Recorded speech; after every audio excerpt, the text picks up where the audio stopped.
बिस्मिल्लाहिर्रहमानिर्रहीम। अस्सलाम वालेकुम नाजरीन। करंट अफेयर्स यूट्यूब चैनल के साथ मैं हूँ आपका होस्ट ईशान। नाजरीन, पाकिस्तान न्यूज़ राउंडअप की एक और एपिसोड में आपको खुशामदीद कहते हैं, जहां हम पाकिस्तान से जुड़ी अहम खबरों को आप तक पहुंचाने की इस प्लेटफॉर्म के ज़रिए कोशिश करते हैं। तो आज भी कुछ बहुत इंटरेस्टिंग खबरें हैं मेरे पास जो आपको लाजमी सुननी चाहिए। तो देखते रहिए करंट अफेयर्स यूट्यूब चैनल।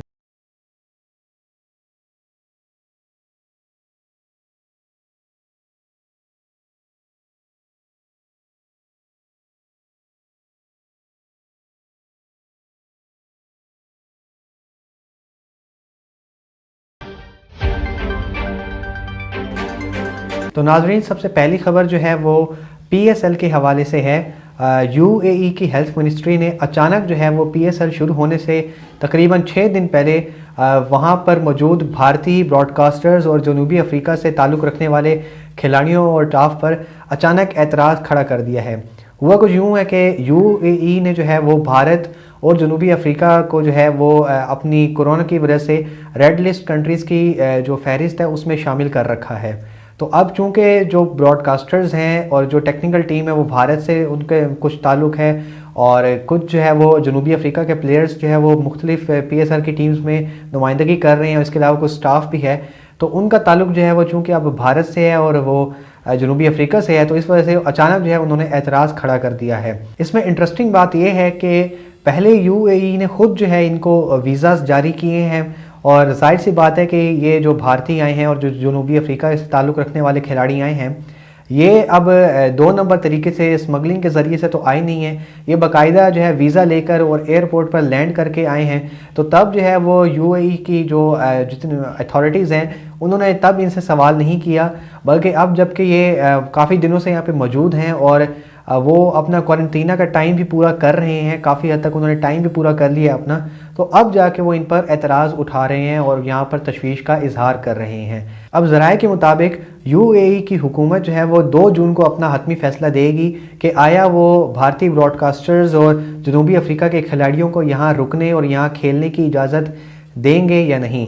अगर तो इजाज़त मिल जाती है तो पाकिस्तान सुपर लीग अपने शेड्यूल के मुताबिक 7 जून को शुरू हो जाएगी, वगरना दूसरी सूरत में बहुत मुश्किल सूरत हाल पैदा हो जाएगी और अजीब सी कुछ सूरत हाल पैदा हो जाएगी। दूसरी जानिब ज़राए के मुताबिक PCB ने भी इस सिचुएशन से डील करने के लिए अपनी तैयारी मुकम्मल कर ली है और उन्होंने भी अपना एक B प्लान तैयार कर रखा है और इससे उन्होंने तमाम फ्रेंचाइजीज़ को आगाह भी कर दिया है। तो अब PSL की सूरत हाल जो है वो बहुत अजीब सी हो गई है। बहुत से लोगों को जो है वो वीज़ाज़ मिल गए हैं, वो अबू धाबी रवाना हो गए हैं, कुछ जो है वो क्वारंटीना का टाइम पूरा कर चुके हैं, कुछ ने अभी करना है, कुछ को जो है वीज़ा भी नहीं मिल रहे, कुछ टीमें जो है वो नए खिलाड़ियों को शामिल कर रही हैं, पुरानों को निकाल रही हैं। तो अजीब सी खिचड़ी पकी हुई है पाकिस्तान सुपर लीग में। नाज़रीन, हुकूमत ने यह फ़ैसला कर लिया है कि वो 3 जून से मार्गला रोड पर काम शुरू करने वाली है और ये मार्गला रोड का इफ्तिताह जो है वो असद उमर साहब करेंगे, जो यहाँ के मुंतखब MNA भी हैं इस हलके के। और ये रोड जो है वो संगजानी जो कि GD रोड के पास वाक़ है, वहाँ से शुरू होगा और फिर D12 तक आएगा और फिर इसके बाद जो है ये यहाँ पे ख़त्म होगा और फिर कॉन्स्टिट्यूशन एवेन्यू से शुरू होकर 12 को से गुजरते हुए आगे 17 मील तक जाएगा। नाज़रीन, D12 से लेकर कॉन्स्टिट्यूशन एवेन्यू तक का जो पैच अभी नहीं है, पहले ये इस मंसूबे में शामिल था, मगर हतमी तौर पर जो आखिरी फ़ैसला किया गया है उसमें इस पैच को ख़त्म कर दिया गया है। बल्कि जो D12 से लेके कॉन्स्टिट्यूशन एवेन्यू तक पहले से एक सड़क मौजूद है जो E11 से गुजरती कॉन्स्टिट्यूशन एवेन्यू तक पहुंचती है, तो उसी को जो है इस प्लान में शामिल किया गया है कि जो पहले से बना हुआ रोड है उसी पर ट्रैफिक चलेगा और उसी को मार्गला रोड कंसीडर किया जाएगा। तो चलें, ये एक अच्छी खबर है कि D12 से कॉन्स्टिट्यूशन एवेन्यू तक जो हमारा रोड बननी थी, जो ख़र्चा होना था, जो एपरेटस यूज़ होना था, जो मजदूरी होनी थी, वो बच जाएगी और जो पहले से रोड मौजूद है उसी को इस्तेमाल कर लीजिए। वैसे भी वो रोड जो है वो काफ़ी खाली होती है, वहाँ पे इतना ज़्यादा रश नहीं होता।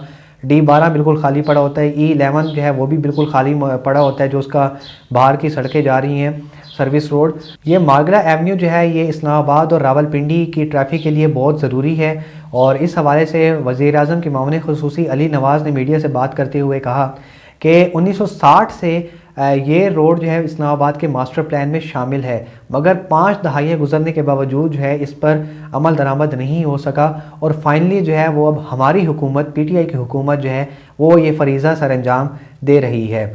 और इस रोड के बन जाने की वजह से इस्लामाबाद की जो मुख्तलिफ़ शाहराएँ हैं, श्रीनगर हाईवे है और बाकी जो ज़रूरी सड़कें हैं, उन पर लोड भी कम पड़ेगा और इसकी वजह से जो है वो ट्रैफिक भी स्मूथ फ्लो करेगा और इस्लामाबाद के रिहायशियों की ज़िंदगी जो है वो ज़्यादा आसान हो जाएगी इस रोड के बनने की वजह से।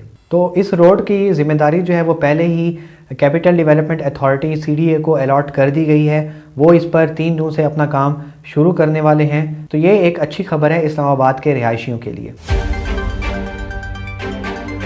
आज की तीसरी और आखिरी खबर भी जो है वो इस्लामाबाद से ही जुड़ी है।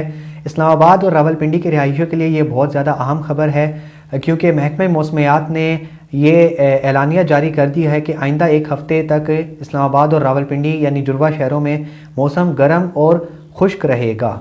डॉक्टर्स के मुताबिक ये मौसम जो है वो लोगों के लिए बहुत ज़्यादा सख्त होता है, क्योंकि डॉक्टर्स के मुताबिक इस मौसम में पेट के मसाइल जैसा कि वॉमिटिंग और पेट दर्द वगैरह के केसेस जो है वो बहुत ज़्यादा हो जाते हैं बनिस्बत बाकी मौसमों के। और इसके अलावा जिन लोगों की इम्यूनिटी कम होती है, ख़ास तौर पर बच्चों की, उनका ज़्यादा खदशा है कि वो इस मौसम में बीमार पड़ जाएं। इस हवाले से माहिर डॉक्टर्स ने ये हिदायत जारी की हैं कि लोग ज़्यादा से ज़्यादा पानी पिएँ, ठंडे मशरूबात का इस्तेमाल करें, तरबूज का इस्तेमाल करें। इसके अलावा सुबह 10 से शाम 5 बजे के दरमियान जो है वो गैर ज़रूरी तौर पर बाहर ना निकलें और अगर वो बाहर जाते हैं तो किसी कपड़े का या छतरी का इस्तेमाल करें जिससे वो अपने सर को ढांपें। इसके अलावा अगर उन्हें गर्मी महसूस होती है या सर दर्द महसूस होता है तो वो फौरी तौर पर किसी सायेदार जगह को तलाश करके वहाँ बैठ जाएँ और पानी पिएँ। तो ये कुछ ज़रूरी हिदायत जो है वो डॉक्टर्स ने जुड़वा शहरों के रिहायशियों के लिए मौसम की सूरत हाल के पेश नज़र जारी की हैं। मगर ये हिदायत जो है वो सिर्फ यहाँ रावलपिंडी इस्लामाबाद के रिहायशियों के लिए नहीं है, बल्कि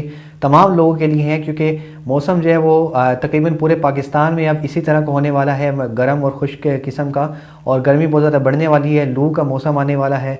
तो ये हिदायत जो है वो तमाम लोगों के लिए है कि वो तमाम लोग एहतियात करें, इन हिदायत पर अमल करें, पानी ज़्यादा पिएँ, मशरूबात का इस्तेमाल करें और गैर ज़रूरी तौर पर बाहर ना निकलें और ख़ास तौर पर बच्चों को बाहर जाने से रोकें, क्योंकि उनकी क़ुव्वत मुदाफ़ियत भी कम होती है और वो घर पे ज़्यादा रुकते भी नहीं हैं, खेलने का उन्हें जुनून होता है। हम भी बहुत ज़्यादा अपनी एज में बाहर खेलते थे, बाज नहीं आते थे, लेकिन ये वालिदैन की ज़िम्मेदारी है कि वो बच्चों को कंट्रोल करें और असर से पहले जो है, गर्मी बहुत ज़्यादा होती है, असर से पहले उनको बाहर ना जाने दें।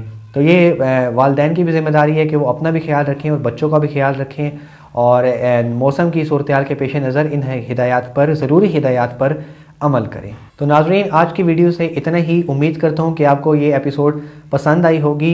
आप इस हवाले से अपना फ़ीडबैक नीचे ज़रूर कमेंट सेक्शन में दें और आप कोई सवाल पूछना चाहते हैं तो वो भी आप नीचे कमेंट्स में पूछ सकते हैं।